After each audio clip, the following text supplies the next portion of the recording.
Firmado o termo de ajustamento de conduta para garantir continuidade de transporte para indígenas em tratamento de saúde. O documento define o prazo de até 130 dias para que um novo processo regular de contratação seja realizado.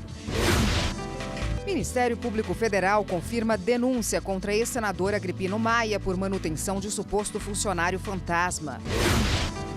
No Dia dos Avós, as garantias legais a essa parcela da população que só cresce no país. O número de brasileiros com mais de 60 anos, desde 2005, aumentou em mais de 14%, segundo o IBGE.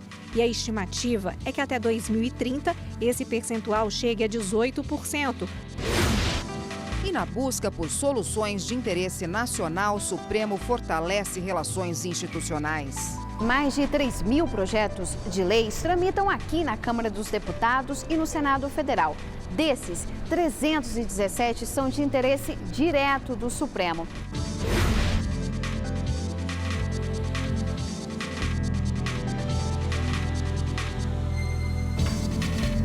Olá, boa noite. Boa noite.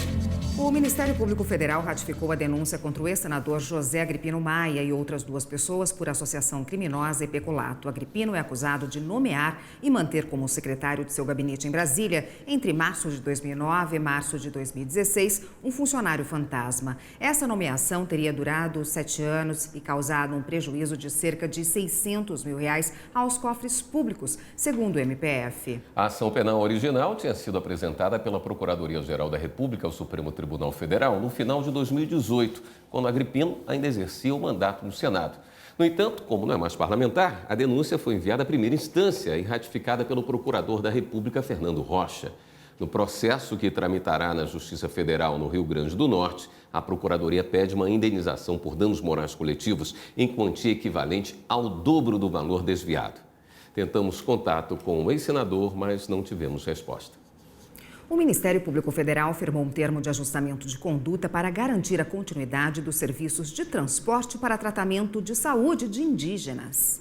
O TAC foi firmado entre o Ministério da Saúde, Secretaria Especial de Saúde Indígena, FUNAI, Advocacia Geral da União e Defensoria Pública da União e lideranças indígenas. O objetivo é garantir a continuidade do serviço de transporte a indígenas pacientes do Distrito Sanitário Especial do Litoral Sul, que compreende os estados de São Paulo, Rio de Janeiro, Santa Catarina, Rio Grande do Sul e Paraná, já que os atuais contratos têm vigência somente até o dia 30 de julho e não há licitações previstas. O documento define o prazo de até 130 dias para que um novo processo regular de contratação seja realizado, dentro dos parâmetros do Plano de Transporte do Conselho Distrital de Saúde Indígena, entre outras medidas. E para proteger os dados dos telefones dos procuradores da República, em especial dos integrantes da Operação Lava Jato, o Ministério Público Federal adotou algumas medidas. Em maio, hackers tentaram invadir o celular da Procuradora-Geral da República, Raquel Dodge. Depois de uma investigação interna, os servidores da área de tecnologia do Ministério Público Federal fizeram uma reunião com investigadores da Polícia Federal para discutir medidas de segurança e apresentar informações para ajudar na captura dos hackers que acessaram ilegalmente os telefones dos membros da Operação Lava Jato.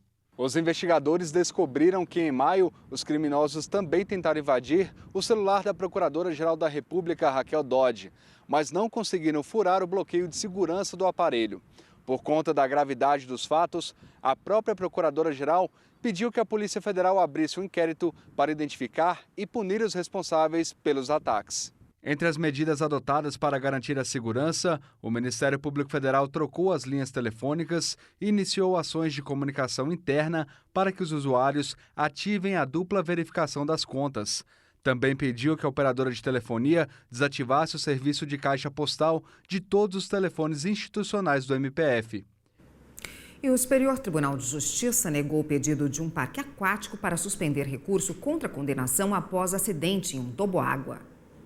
Para o presidente do Superior Tribunal de Justiça, ministro João Otávio de Noronha, o parque não conseguiu demonstrar a probabilidade de êxito recursal e o perigo na demora. Esses dois requisitos são necessários para a concessão do efeito suspensivo ao recurso analisado, de acordo com a regra prevista no artigo 300 do Código de Processo Civil. O parque aquático requereu a concessão do efeito suspensivo após decisão do Tribunal de Justiça de São Paulo, que deu seguimento ao cumprimento provisório da sentença. O homem que se machucou no toboágua do lugar pleiteou a execução de quase R$395 mil, valor definido pelo Tribunal Estadual a título de danos morais e materiais. De acordo com as informações do processo, ao descer pelo toboágua, o homem bateu na borda de pedra da piscina, sofrendo contusão nas regiões torácica, lombar e cefálica. No pedido de tutela de urgência, o parque aquático afirmou que a execução desse valor impedirá o pagamento de funcionários e credores, ensejando demissões em massa e paralisação no fornecimento dos serviços a clientes. O presidente do STJ afirmou que no pedido de tutela de urgência, o estabelecimento não conseguiu demonstrar tal cenário. O mérito do agravo em recurso especial do parque aquático ainda será analisado pelo relator, ministro Paulo de Tarso Sanseverino. A Justiça Federal manteve uma decisão que apreendeu equipamentos de pesca feita em área de proteção ambiental. O pescador teve os equipamentos e a embarcação apreendidos pelo Instituto Chico Mendes de Conservação da Biodiversidade, o ICMBio, em uma fiscalização. Ele foi flagrado praticando pesca em um período proibido em uma área de preservação do Rio Araguaia. A segunda vara de Goiânia determinou que o material não deveria ser devolvido para esse pescador que recorreu ao TRF da primeira região. Ele alegou ser praticante de pesca desportiva, o que não seria crime de acordo com uma norma estadual. Mas a relatora do caso, desembargadora federal Daniele Maranhão, destacou que a determinação constitucional de um meio ambiente ecologicamente equilibrado está acima de qualquer norma. Para a magistrada, a decisão que manteve a apreensão desses equipamentos não deve ser alterada. Vítimas de violência doméstica que se sentem ameaçadas pelo agressor podem pedir licença do trabalho por um período de 6 meses. Em Cuiabá, capital do Mato Grosso, a Justiça garantiu esse direito a uma vítima. Foram agressões psicológicas, verbais, foram muitas agressões. Ele era um homem muito machista. Como seria a reação dele? Eu ia falar para ele assim, eu quero sair de casa, eu não quero mais viver com você. Eu não sei qual seria a reação dele, se naquele momento em diante eu teria vida a mais. Foram 23 anos de casamento alicerçado, não no companheirismo, mas no medo do agressor, o que fez com que essa mulher pedisse uma licença do trabalho e o Poder Judiciário concedeu. Fiquei fora da cidade, então me ajudou assim bastante. Fiquei na casa da minha mãe, na casa da minha irmã, então isso me ajudou assim bastante na parte psicológica, ficar fora daqui, fora do convívio. A pessoa tem que correr atrás, porque a justiça está aqui para isso, para amparar a gente. Ela procurou o Poder Judiciário porque ela não tinha condições de trabalhar. Ele ficou pouco tempo preso e ele sabia de toda a rotina dela. Então tinha um grande risco para essa funcionária. Ela entrou com um pedido, com base na Lei Maria da Penha, e pediu o afastamento do serviço por 6 meses. Então é um precedente do ano passado do Tribunal de Justiça que deferiu o afastamento com remuneração pelo prazo de 6 meses. Com amparo na Lei Maria da Penha, essa licença é assegurada a vítimas tanto do setor público quanto da iniciativa privada, mas nem sempre é remunerada. Como que funciona na iniciativa privada? Ela vai ficar recebendo? Infelizmente não. Não há previsão de receber o salário, mas há uma previsão de estabilidade no emprego pelo prazo de 6 meses. Em órgão público, vai depender de cada setor.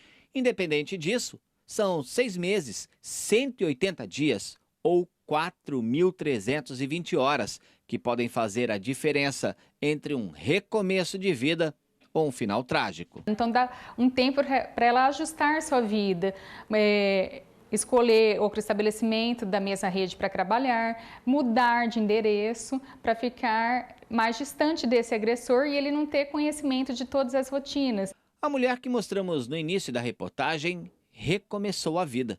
O agressor passou a usar uma tornozeleira e a vítima a utilizar o botão do pânico, tudo acompanhado por esta central de monitoramento do Estado. Todos esses computadores estão sendo operados por pessoas responsáveis por monitorar telas como esta aqui, que apontam onde está o agressor e dentro do círculo onde está a vítima. É desta forma que o monitoramento é feito para que o agressor não invada o perímetro e respeite a decisão tomada pelo juiz com a medida protetiva adequada. Em Mato Grosso, a Secretaria de Segurança Pública monitora 140 aparelhos, 70 agressores com tornozeleiras e 70 vítimas com os botões do pânico. Tecnologia que salva vidas. É extremamente importante. Se a gente pensar que um raio de 1000 metros, a gente tem a possibilidade de saber quando o agressor vai chegar próximo à vítima.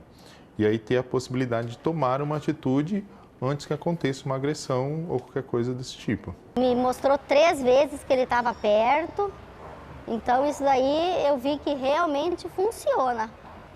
É uma proteção, olha, se a gente pudesse ter assim, por bastante tempo, é uma coisa que protege a gente e muito. No próximo bloco, na busca por soluções de interesse do país, Supremo fortalece relações institucionais.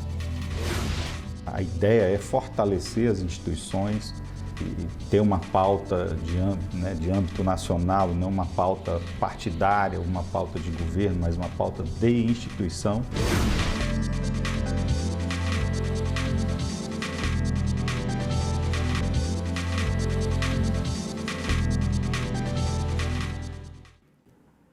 O Supremo Tribunal Federal tem se aproximado de outros poderes e instituições para juntos buscar soluções de interesse de todo o país. As relações institucionais foram fortalecidas no primeiro semestre de 2019. A Constituição da República será o meu guia.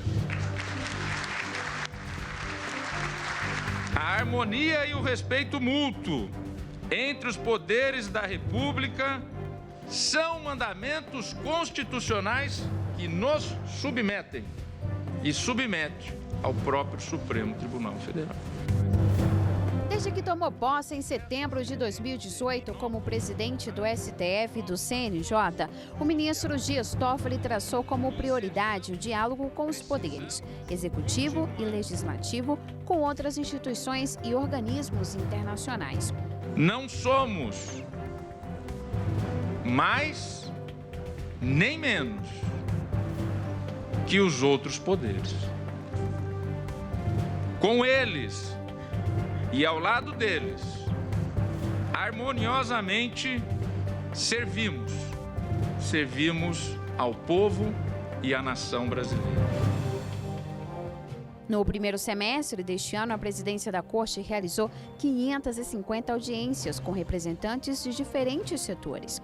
O Supremo também avançou nas relações com o Congresso Nacional. Foram mais de 100 participações em reuniões de comissões e frentes parlamentares. O ministro Dias Toffoli recebeu em 13 ocasiões bancadas partidárias e temáticas. O STF ainda acompanha o trabalho dos parlamentares. Atualmente, mais de 3.000 projetos de leis tramitam aqui na Câmara dos Deputados e no Senado Federal. Desses, 317 são de interesse direto do Supremo. Os temas variam, vão desde iniciativas que alteram o trabalho do tribunal até aquelas ligadas diretamente ao nosso dia a dia, como foi recentemente a votação da reforma da Previdência. A ideia é fortalecer as instituições e ter uma pauta de âmbito nacional e não uma pauta partidária, uma pauta de governo, mas uma pauta de instituição. E o foco da assessoria parlamentar é atuar nesse sentido. Então, nós acompanhamos atualmente 317 projetos no universo de 3.000 que tramitam no Congresso Nacional, projetos de alteração de lei, projetos de alteração da Constituição, decretos legislativos, propostas que tramitam em grupos de trabalho, por exemplo, o grupo de trabalho de legislação penal e outras matérias que porventura venham a ser definidas. O presidente do STF também tem ido dialogar com o Poder Judiciário nos estados. A ideia é conhecer as realidades locais para criar propostas de melhoria voltadas à eficiência, transparência e o contato com a população. As últimas visitas foram em Mato Grosso, Roraima e Ceará. Essas visitas eu tenho feito em todas as capitais do país, ouvindo as peculiaridades, as demandas, as dificuldades dos judiciários nos seus vários ramos de justiça. A eleitoral, a trabalhista, a federal e a estadual. A estadual que é a que tem o maior número de demandas.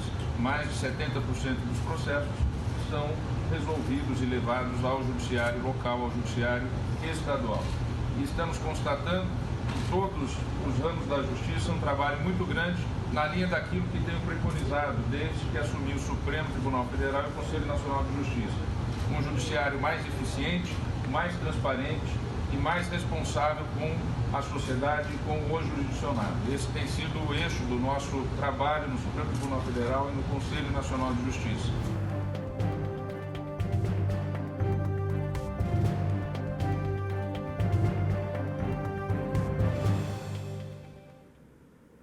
Segurança pública, educação e promoção da cultura de paz. Esses foram os eixos da Jornada da Justiça em Porto Alegre. Participaram do encontro representantes do Poder Executivo, do Judiciário e da Assistência Social dos estados do Amapá, Ceará e Rio Grande do Sul.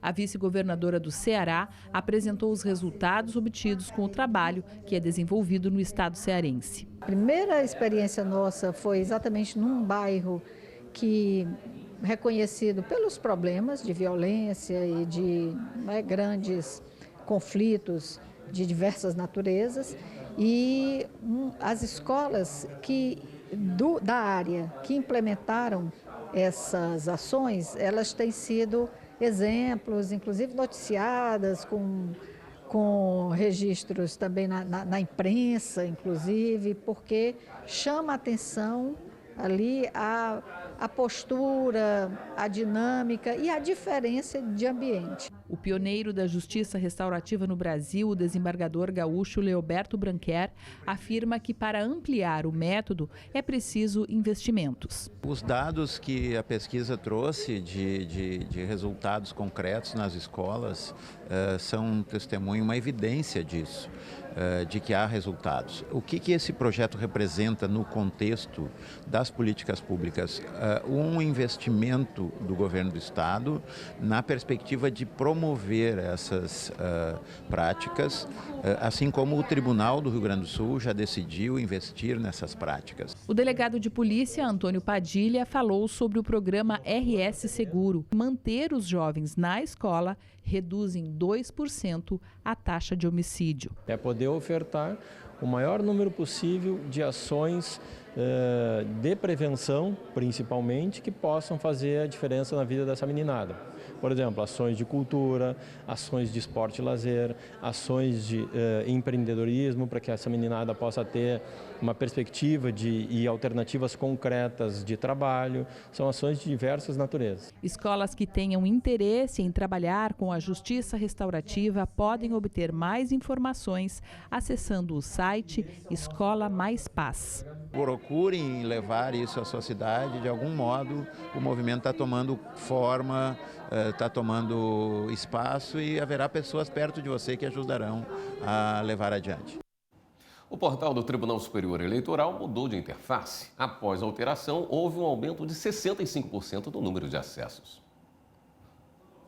Durante 2 meses, técnicos do Tribunal Superior Eleitoral tiveram uma missão: deixar a navegação no site do TSE mais fácil e intuitiva. O objetivo foi tornar o portal amigável, mais amigável, o portal mais intuitivo e, ao mesmo tempo, aproveitar para agregar alguns recursos tecnológicos modernos. Nós nos espelhamos em portais que nós consideramos bastante modernos e bastante funcionais, como o portal da Casa Branca, o portal da BBC. Pegamos algumas ideias já em utilização no mercado e fizemos um mix, agregando aí as nossas necessidades com essas tendências de mercado, e tivemos um resultado, ao que tudo indica, muito feliz. A nova interface do portal entrou no ar no dia 27 de maio. Depois da mudança, o número de acessos ao site aumentou bastante. Mais de 2.300.000 usuários navegaram na página do TSE em junho. No mês anterior, foram 1.400.000. Os acessos ao novo portal superam até mesmo a média mensal do primeiro semestre de 2018, ano de eleições gerais, quando o site é mais procurado. Nos 6 primeiros meses do ano passado, em média, 1.145.000 pessoas usaram a página do TSE. Prova de que a missão de deixar a navegação mais fácil e intuitiva foi cumprida com êxito. É muito fácil. Você vai procurando entre as abas e vai entrando direitinho, você acha super fácil. Ficou bem intuitivo a questão das abas, do layout do site. O portal, de fato, está cumprindo com a sua missão, a missão que foi delegada à assessoria de comunicação, que era de tornar o portal ainda mais amigável, mais fácil, mais acessível.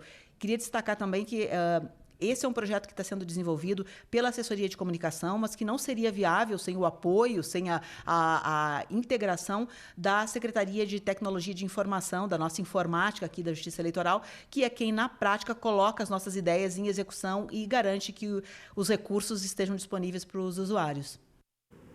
E a seguir, o Dia dos Avós e as leis que protegem essa população que só cresce. O Ministério Público e a Central dos Idosos também têm procurado fazer uma ponte entre o idoso e as redes de apoio que o Estado deve proporcionar ao idoso.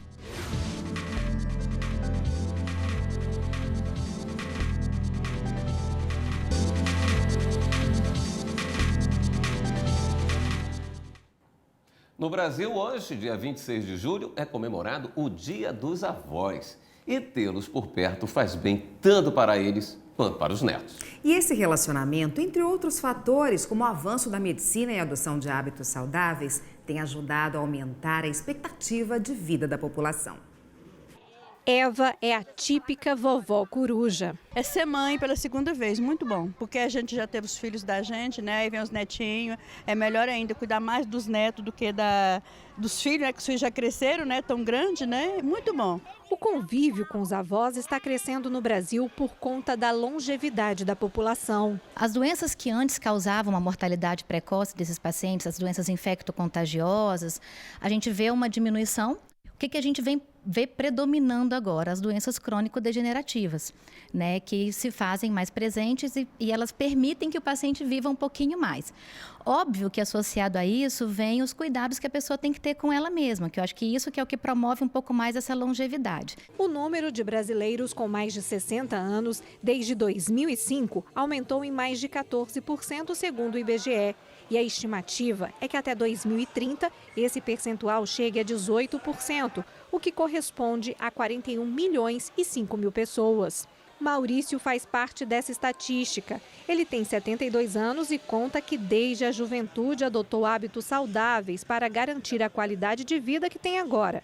O treino diário faz parte da rotina há mais de 40 anos. É muito importante você envelhecer com uma massa muscular razoável, para você poder saber enfrentar melhor a velhice, sentar, se levantar, caminhar.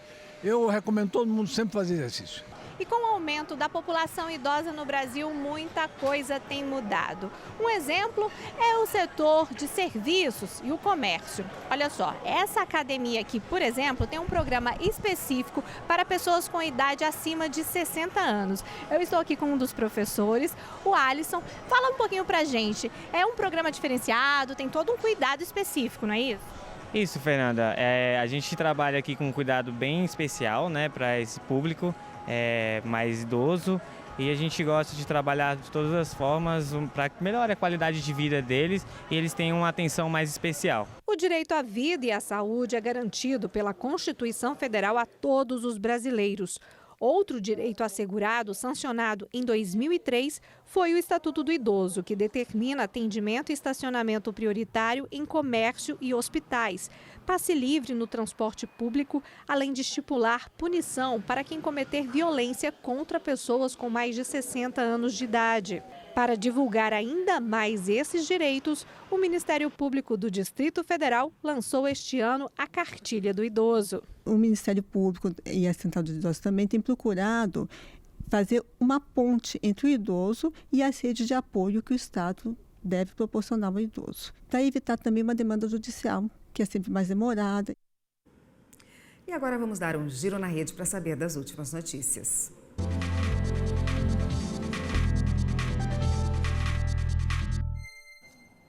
Vamos então até a redação do Jornal da Justiça falar com a repórter Carla Lucena, que tem as novidades para a gente hoje.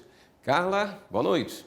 Oi, William, boa noite para você, boa noite a todos que nos acompanham. Vamos ao giro de hoje. O presidente do Supremo Tribunal Federal, ministro Dias Toffoli, suspendeu a execução de uma ação que trata da parcela salarial de empregados da Petrobras. O caso é sobre uma reclamação trabalhista, já em fase de execução, em que o Tribunal Superior do Trabalho rejeitou recurso da estatal.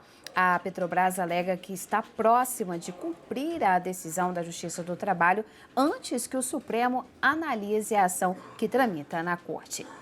E por decisão da Justiça do Trabalho, a Caixa Econômica Federal vai pagar indenização de R$1 milhão por danos sociais e morais por terceirizar serviços em vez de nomear candidatos aprovados em concurso. Além da indenização, o banco foi condenado a pagar R$50 mil ao candidato que apresentou a ação e empregá-lo em 30 dias. O médico e prefeito afastado de Uruburetama, cidade no interior do Ceará, José Wilson de Paiva, acusado de abusar pacientes, foi indiciado hoje por estupro de vulnerável. Segundo a delegada que investiga o caso, das 8 mulheres que prestaram depoimento, 2 entraram no inquérito como vítimas e as demais como testemunhas. Joel Wilson de Paiva está preso há 1 semana. Dezenas de mulheres acusam o médico de cometer crimes sexuais. Agora, este inquérito vai ser analisado pela Justiça do Estado. Nós também recebemos a informação que um outro inquérito deve também chegar à Justiça na próxima semana. E você aí de casa quer rever alguma das nossas reportagens? Acesse o nosso canal no YouTube, é TV Justiça Oficial. Eu fico por aqui, desejo a todos um ótimo fim de semana. William, Érica. Obrigada, Carla. E o Jornal da Justiça, segunda edição, fica por aqui. Uma boa noite, um ótimo fim de semana. Fique agora com o programa Direitos Sem Fronteiras. Boa noite para você. Até segunda.